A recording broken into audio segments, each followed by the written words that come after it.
I'd be scared to call 911 for anything, even if it's like a fire or anything, because they take those phone calls. Hi, Bob. Hi, yes. We just got hold of a copy of Dave Chappelle's Frantic. 911 emergency call. Remember, viewers, some of this language is disturbing. Hello, emergency. Help! Help, motherfucker, they're coming to get me. Just calm down, sir. Where are you? Oh, I shit on myself. I can't stop crying. They play that shit 30, 40 times a day. All my buddies will be at my funeral looking at me. You know Dave shit on himself, right? I saw it on the news. Died crying like a bitch. Good morning. It is Thursday, March the 6th, and this is The True Conservative. Welcome to all the butchers, bakers, and candlestick makers out there. I'm Ron, your host, and the only true conservative in the United States today. So today, after the Serenity Prayer and the Star-Spangled Banner, we will have Stuart Varney, No Free Lunch, The Rape of the Mind, George-Lakoff, History, Gray Areas, Quips, all that and more when I come back.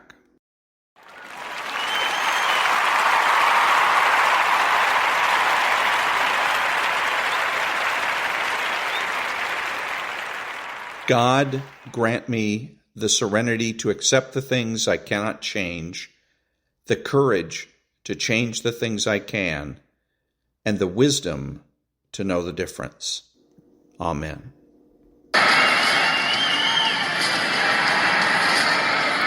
Ladies and gentlemen, please remain standing and remove your hats for the national anthem of the United States of America.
Thank you. And now there's no free lunch. 250 Economic Truths by David-Bahnsen. I think that nothing is so important for freedom as recognizing in the law each individual's natural right to property and giving individuals a sense that they own something that they're responsible for, that they have control over, and that they can dispose of. Milton Friedman. The conditions for private ownership are laid out here: responsibility, control, and right of disposition. Private ownership and the protection of such is as old as the Eighth Commandment, but so are the benefits that flow from private property: greater stewardship, cultivation of individual responsibility, and wiser allocation of resources. And that was There's No Free Lunch by David-Bahnsen. Back in a minute.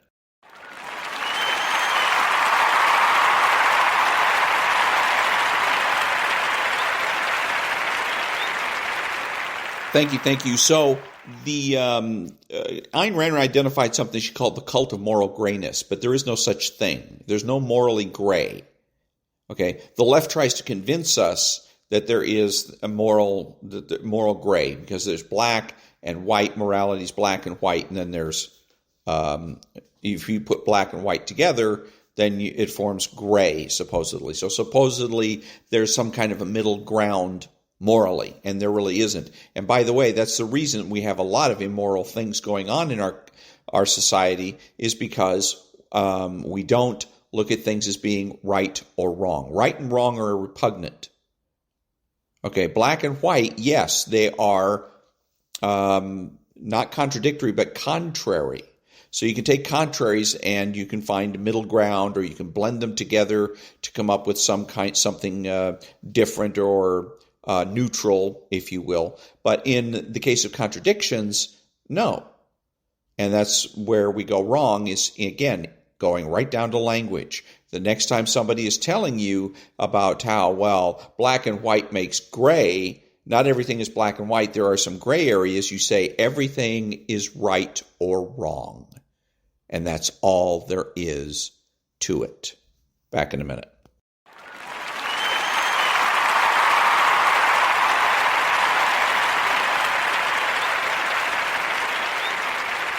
Thank you. Now a little bit of Stuart Varney, and it's about Taiwan.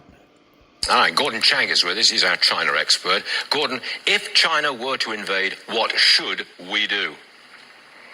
We should certainly militarily defend Taiwan, but we can prevent an invasion by beforehand being clear that we will defend Taiwan and pre-positioning ammunition and other supplies on the island, something we did not do in Ukraine. So there are steps that we can establish deterrence or reestablish deterrence, and we're not taking them right now, which means that war looks increasingly likely. Why is...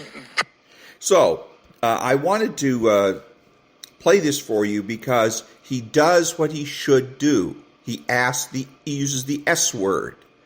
What should the United States do with regards to Taiwan? And the individual, Mr. Chang, answers him, what they should do is, that's what we need. Because asking the question is asking for a value statement. And that's what we got from Mr. Chang, a value statement. Now we're clear as a bell.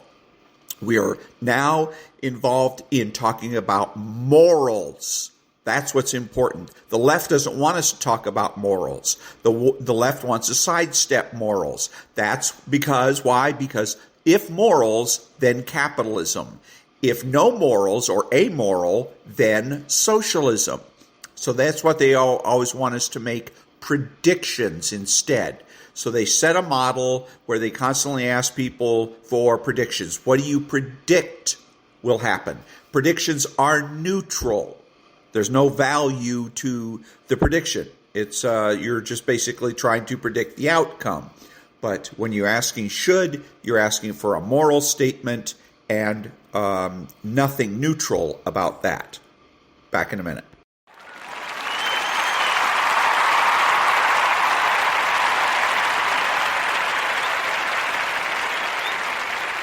Thank you. So I'd heard Sean Hannity the other day make a big mistake, and he said that woke. He compared woke and classical education. Like woke is an education, classic is an education. This is wrong. This is what the left wants you to do. This is why they come up with things like CRT and queer theory and whatever. It's to reify a zero. They have something that's nothing. CRT is nothing. Queer theory is nothing. Woke is nothing. But the way they make it something is by getting people like Sean Hannity to talk about it. And the more they talk about it, the more they make it into a real thing. Also, what you're doing here is you're giving a nod to their idea that reality doesn't exist, that everything is really just a matter of opinion, and all opinions are equal except as to popularity. So the idea then is to try to make woke more popular than classical education. The other part of this, in terms of education, you see a lot of tinkering with our educational system. This all goes back to one thing, and that was when the left succeeded in brainwashing the country, making them believe that history is nothing but political propaganda. Okay, they came out in the 60s or 70s and started making this accusation. History is really nothing but political propaganda. You'll hear the phrase, history is written by the winners. So what? So what? But anyways, everybody, nobody pushed, so to speak, pushed back against this. Nobody argued it. Not even William F. Buckley. Nobody, and it just went, it was just generally accepted by our society that history is really more political propaganda than anything else. Now, if you do that, everything is based on history. Our language is based on history. Math is based on history. History, of course, is geography. All subjects, civics, are all based on history. And if history is really just political propaganda, then what you're doing is you're opening education wide open to anybody that wants to come in and espouse their theories. For instance, there was a guy that created, Howard Zinn. He created a book called The People's History of the United States. Because if history is political propaganda, then he should be able to write a history book that is blatant, flagrant political propaganda and get schools and school districts to use it and teach from it. And many school districts across the United States have done exactly that. But again, everything, whether it's queer theory, CRT, whatever, in our schools is all based on the idea that everything, because if history is political propaganda, then everything that's being taught in school is political propaganda. So the way to fight this is we have to challenge that. We have to challenge the notion that it's political propaganda. We have to stand up for the status quo. If the history books say this is the way it was, then that's the way it was until or unless you come up with solid evidence that says it's wrong. That's the way it works. We sometimes make mistakes about history. Historians, anthropologists, etc., will go out and look and find that we've made a mistake about some part of history, and so then we go ahead and update our information, update what it is that we know about history. But we don't just say, oh, it's all political propaganda. We don't throw the baby out with the bathwater. And by the way, this is where 1619 Project came in. And that's why 1619 Project has a certain amount of, not validity, weight. That's probably the best word to use for it. 1619 Project has weight, and it shouldn't. It shouldn't, but it does because the left has brainwashed everybody in America into believing that history is nothing but political propaganda. Back in a minute.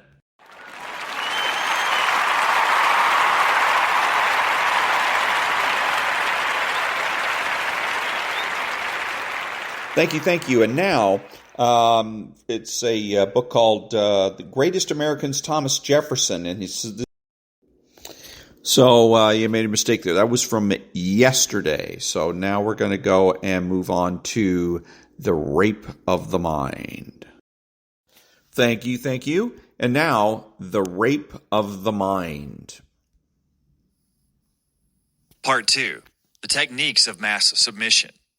The purpose of the second part of this book is to show various aspects of political and non-political strategy used to change the feelings and thoughts of the masses, starting with simple advertising and propaganda, then surveying psychological warfare and actual Cold War, and going on to examine the means used for internal streamlining of man's thoughts and behavior.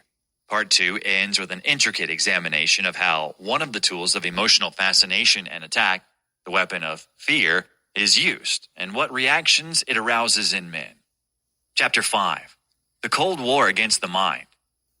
Only blind wishful thinking can permit us to believe that our own society is free from the insidious influences mentioned in Part 1.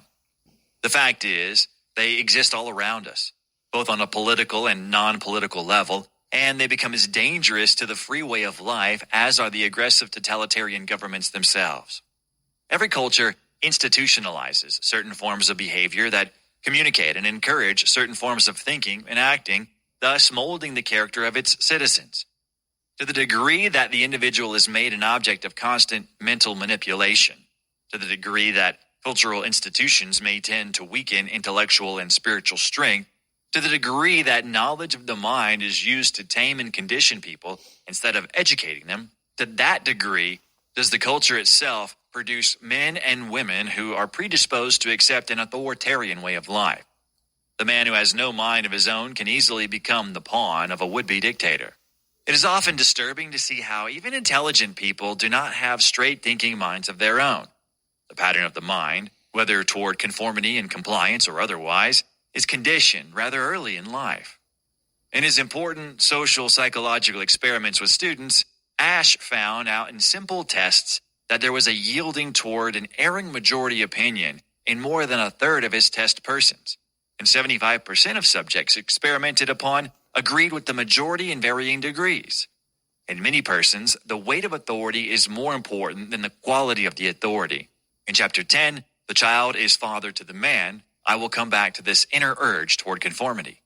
If we are to learn to protect our mental integrity on all levels, we must examine not only those aspects of contemporary culture which have to do directly with the struggle for power, but also those developments in our culture which, by dulling the edge of our mental awareness, or by taking advantage of our suggestibility, can lead us into the mental death or boredom of totalitarianism.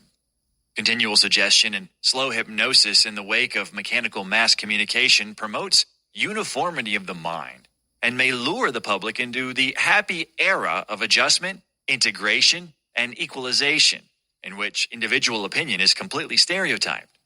When I get up in the morning, I turn on my radio to hear the news and the weather forecast. Then comes the pontifical voice telling me to take aspirin for my headache. I have headaches occasionally, so does the world, and my headaches, like everyone else's, come from the many conflicts that life imposes on me. My radio tells me not to think about either the conflicts or the headaches. It suggests instead that I should retreat into that old magic action of swallowing a pill. Although I laugh as I listen to this long-distance prescription by a broadcaster who does not know anything about me or my headaches, and though I meditate for a moment on man's servility to the magic of chemistry, my hand has already begun to reach out for the aspirin bottle. After all, I do have a headache. It is extremely difficult to escape the mechanically repeated suggestions of everyday life, even when our critical mind rejects them. They seduce us into doing what our intellect tells us is stupid. The mechanization of modern life has already influenced man to become more passive and to adjust himself to ready-made conformity. No longer does man think in personal values, following his own conscience and ethical evaluations.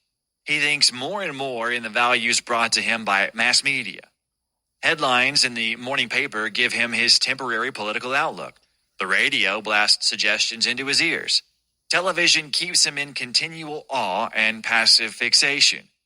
Consciously, he may protest against these anonymous voices, but nevertheless, their suggestions ooze into his system. What is perhaps most shocking about these influences is that many of them have developed not out of man's destructiveness, but out of his hope to improve his world and to make life richer and deeper. The very institutions man has created to help himself, the very tools he has invented to enhance his life, the very progress he has made toward mastery of himself and his environment, all can become weapons of destruction. The public opinion engineers. The conviction is steadily growing in our country that an elaborate propaganda campaign for either a political idea or a deep freeze can be successful in selling the public any idea or object one wants them to buy. Okay, and that was Chapter 5 of Part 2, The Cold War Against the Mind, from The Rape of the Mind by Joost Meerlo, M.D.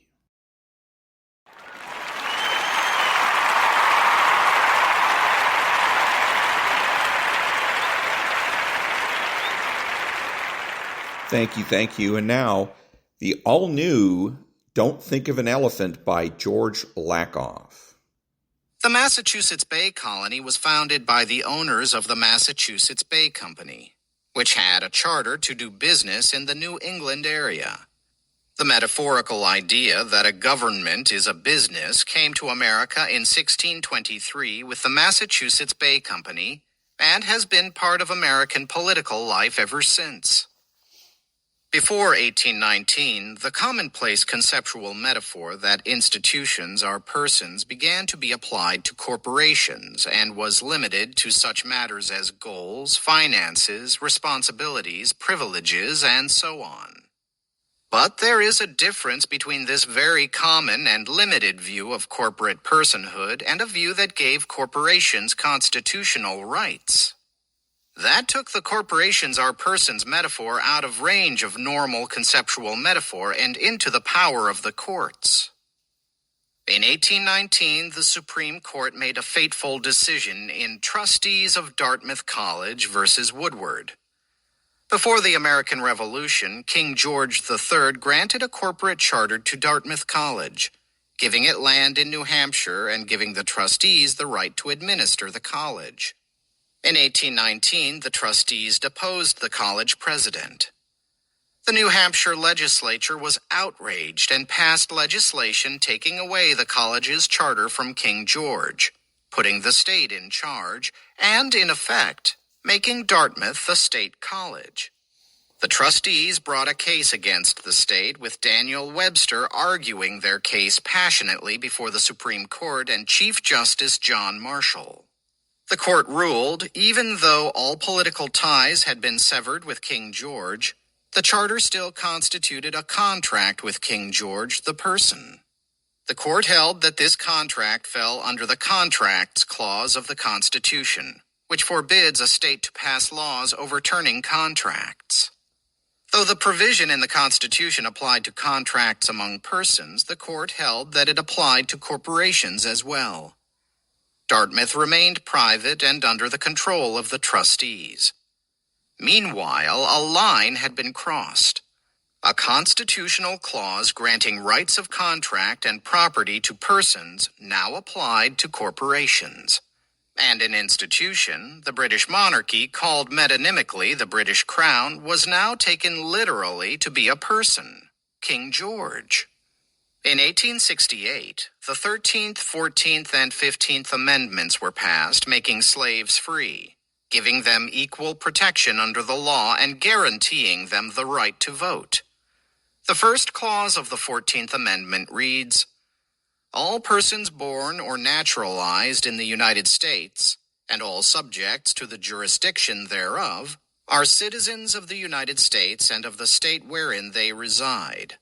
No state shall make or enforce any law which shall abridge the privileges or immunities of citizens of the United States. Nor shall any state deprive any person of life, liberty, or property without due process of law, nor deny to any person within its jurisdiction the equal protection of the laws." In the years leading up to these amendments, large industries, banks, and railroads took corporate form and became rich and powerful. Many states set about regulating them and restricting their powers. With the passage of the 14th Amendment intended as protection for former slaves, railroads saw a way around these restrictions. They assumed the opposite of the pluralities or groups metaphor, which separated the properties of group entities from the individual properties of their members. The new groups are pluralities metaphor identified the properties of the group with properties of the members. They began arguing that corporations were persons and had as one of their properties the same constitutional protections as persons had. They argued this for nearly 20 years and kept losing. But they got the idea into public discourse, especially among people employed by the railroads. Then in 1886, they got a break.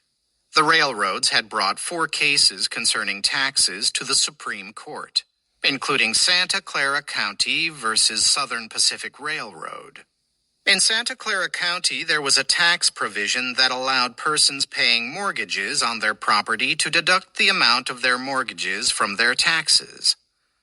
Southern Pacific Railroad had a huge mortgage and wanted its mortgage costs deducted from its taxes, which would make a lot of profit for the railroad and cost Santa Clara County a lot of tax money.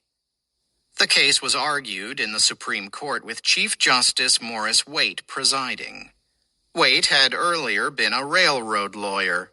The court recorder was J.C. Bancroft Davis, formerly president of a small railroad. The precedent of corporate personhood came out of this case.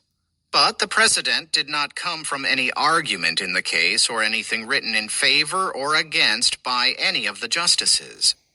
The precedent came from an oral remark by Chief Justice Waite that was taken down by court reporter J.C. Bancroft Davis. The remark appeared in the headnotes for the case and nowhere else. The headnote quoted Waite as saying, "The court does not wish to hear argument on the question whether the provision in the 14th Amendment to the Constitution, which forbids any state to deny any person within its jurisdiction the equal protection of the laws, applies to these corporations. We are of the opinion that it does." That set the precedent, which was then cited in succeeding cases.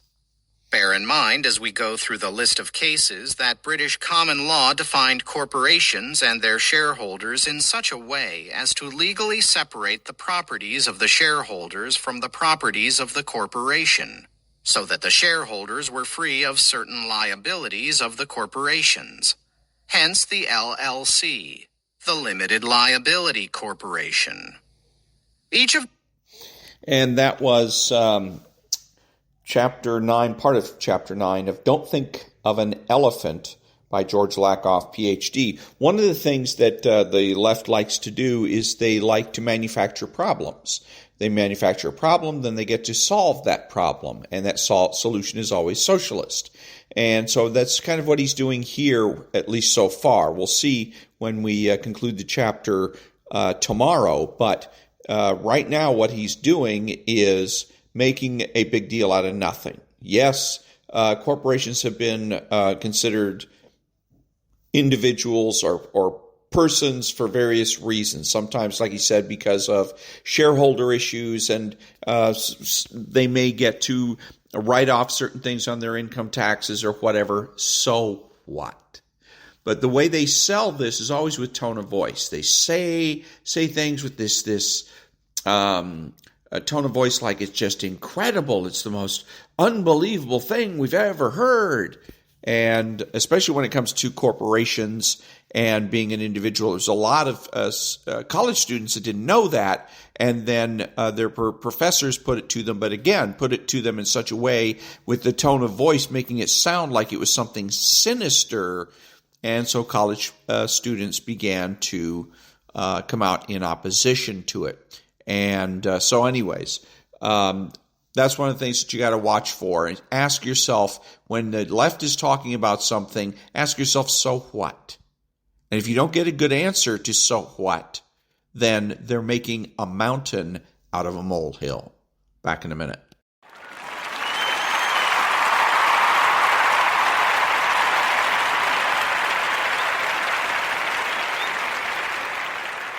Thank you. If the socialist is a revolutionary, is the conservative a maverick? Reality empowers. Normal sells. Not unique, but distinct. Back in a minute.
This is Ron, your host, the only true conservative in the United States today, bidding adios to all the butchers, bakers, and candlestick makers out there. So I'm reminding you that the left has no authority, no power, and they can't win.